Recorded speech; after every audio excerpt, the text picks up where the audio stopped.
ধন্যবাদ মাননীয় স্পিকার। আপনাকে ওই চেয়ারে দেখে একটু আশ্বস্ত হলাম, আপনি সংসদ সদস্যদের সময়ের ব্যাপারে একটু দয়াবান। আশা করি আমাকেও একটু দয়ার দৃষ্টিতে দেখবেন।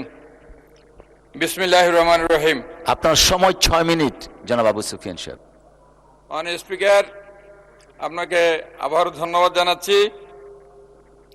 আমি আজকে মহামান্য রাষ্ট্রপতির ভাষণ সম্পর্কে আনিত ধন্যবাদ প্রস্তাবের উপর আলোচনায় সুযোগ দিয়েছেন আমাকে। আমরা কোনো ব্যক্তিকে মহামান্য অ্যাড্রেস করি না।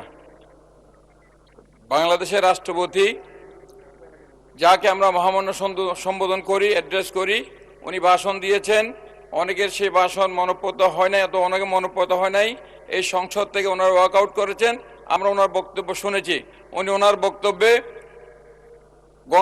বর্তমানে নির্বাচিত সরকারের আমাদের সংসদ নেতা মাননীয় প্রধানমন্ত্রী জনাব তারেক রহমানের যে গৃহীত পদক্ষেপ সমূহ, ইতিমধ্যে তিনি যে পদক্ষেপগুলো গ্রহণ করেছেন এবং আগামী দিনে কি করবেন সেই কর্মসূচিগুলো উনি সুচারুভাবে ওনার বক্তব্য উনি বলেছেন। আমরা ওনাকে ধন্যবাদ জানাই। এবং সাথে সাথে আমি চট্টগ্রামের যেই এলাকা থেকে এসেছি, চট্টগ্রাম নয়, এটা হচ্ছে চট্টগ্রাম সিটি কর্পোরেশনের 14টি ওয়ার্ড নিয়ে গঠিত। এটা বাংলাদেশের একটি গুরুত্বপূর্ণ আসন। এটা চট্টগ্রামের কেন্দ্রভাগ নিয়ে গঠিত এবং বাংলাদেশের অর্থনীতির লাইফলাইন খ্যাত কর্ণফুলী নদীর তীর ঘেঁষে বৃহত্তর বাকলিয়া এবং চট্টগ্রাম সিটি কর্পোরেশনের মূল কেন্দ্র কোতোয়ালি থানা, শিক্ষা এবং ঐতিহাসিক যে শিক্ষা কেন্দ্র চকবাজার এবং ডবল মোরিং, আগ্রাবাদ বাণিজ্যিক এলাকা নিয়ে চাকতাই খাতুনগঞ্জ, এই সমস্ত এলাকা নিয়ে আমার নির্বাচনী এলাকা। স্বাস্থ্য, শিক্ষা, ক্রীড়া, অর্থনীতি এবং প্রশাসনিক ও রাষ্ট্রনীতিক গুরুত্বের কারণে একটি কথা প্রচলিত আছে, এই আসন থেকে যেই দল নির্বাচিত হয় সেই দল সরকার গঠন করে এবং যিনি নির্বাচিত হন তিনি মন্ত্রী হন। এটা গত 54 বছরে 55 বছরের ইতিহাসে এর ব্যতিক্রম কিন্তু হয় নাই। না, আমার প্রয়োজন না। আমার যেটা দিয়েছে আমার নেতা, সংসদ নেতা জনাব তারেক রহমান, আমাকে 2018 সালে চট্টগ্রাম 8 নির্বাচন এলাকাতে তিনি মনোনয়ন দিয়েছিলেন। আবার 1 বছর পরে সেই একই আসন থেকে উপনির্বাচনে মনোনয়ন দিয়েছিলেন। এবার তিনি আমাকে চট্টগ্রাম 9 মনোনয়ন দিয়েছেন। চট্টগ্রাম 9-এর মানুষ আমাকে বিপুল ভোটে নির্বাচিত করে সংসদে পাঠিয়েছেন। আমার নেতা কর্মীরা আন্তরিকতার সাথে আমার পক্ষে কাজ করেছেন।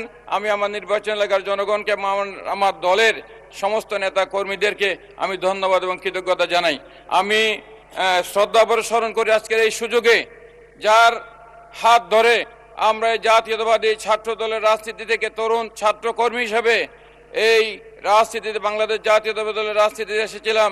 সেই গণতন্ত্রের আপসহীন যোদ্ধা দেশ নেত্রী বেগম খালেদা জিয়া, যিনি গৃহ বধূ থেকে এসে বিএনপির দুঃসময়ে বিএনপির হাল ধরে স্বৈরাচার বিরোধী আন্দোলনে নেতৃত্ব দিয়ে দেশে গণতন্ত্র প্রতিষ্ঠা করেছিলেন, সংসদীয় গণতন্ত্র দিয়েছিলেন। আমি আজকে কৃতজ্ঞতার সাথে, শ্রদ্ধার সাথে স্মরণ করি স্বাধীনতার মহান ঘোষক, যিনি এই চট্টগ্রামের কালুরঘাট বেতার কেন্দ্র থেকে ঘোষণা দিয়ে বাংলাদেশের স্বাধীনতা ঘোষণা দিয়েছিলেন এবং গোটা জাতিকে ঐক্যবদ্ধ করেছিলেন।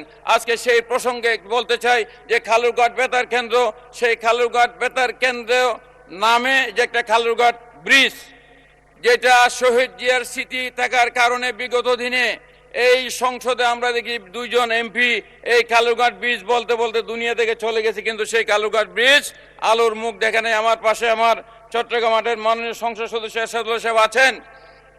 আজকে চট্টগ্রামবাসীর প্রাণের দাবি এই কালুরঘাট ব্রিজ, এবং সেটা আজকে শহীদ জিয়ার স্বাধীনতার ঘোষণাকে স্মরণীয় করে রাখার জন্য আমি আজকে প্রস্তাব করব সেই ব্রিজ যাতে মহান স্বাধীনতার ঘোষক শহীদ রাষ্ট্রপতি জিয়াউর রহমানের নামে নামকরণ করা হয় এবং সেই ব্রিজ যাতে অবিলম্বে সেই কার্যক্রম যাতে শুরু করা হয়, সেটা আজকে চট্টগ্রামবাসীর প্রাণের দাবি।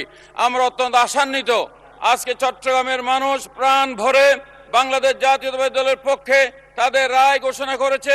আজকে আমাদের নেতা, মাননীয় সংসদ নেতা, মাননীয় প্রধানমন্ত্রী, উনি দেশ পরিচালনার দায়িত্ব নিয়েছেন।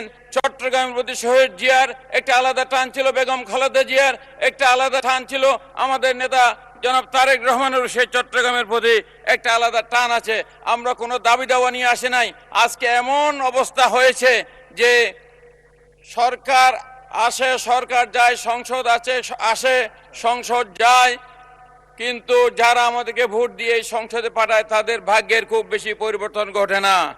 আজকে যারা সেই মানুষদের পক্ষে দুইটা কথা বলতে এসেছি যে আমাদের নেতা জনাব তারেক রহমান যে আই হ্যাভ এ প্ল্যান, যেটা প্ল্যান দিয়েছিলেন, যে 31 দফা কর্মসূচি দিয়েছিলেন, সেই কর্মসূচি, সেই প্ল্যানের প্রতি আজকে সারা দেশের মানুষ উনার প্রতি আস্থা রেখেছেন, উনাকে রায় দিয়েছেন, উনাকে দেশ পরিচালনার দায়িত্ব দিয়েছেন। এবং আমরা আশা করি এই ব্যক্তিগত এই সমস্যা সেই সমস্যা এগুলাতে না গিয়ে উনার সুযোগ্য নেতৃত্বে বাংলাদেশের মানুষের কাঙ্ক্ষিত যে বাংলাদেশ, যে নিরাপদ বাংলাদেশের কথা তিনি বলেছেন, যেভাবে মানুষের অধিকারের যে বাংলাদেশের কথা তিনি বলেছেন, সেই বাংলাদেশ আমরা ইনশাল্লাহ ফিরে পাব।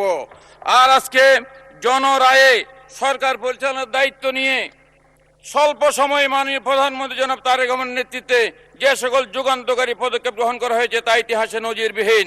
রাজনীতিতে প্রতিশ্রুতি ও অঙ্গীকার রক্ষার পাহাড় সম দৃঢ়তা দেখানোর যে নজির। ধন্যবাদ মাননীয় সদস্য, ধন্যবাদ। আলোচনায় অংশগ্রহণ করবেন গাজীপুর 5 আসন থেকে নির্বাচিত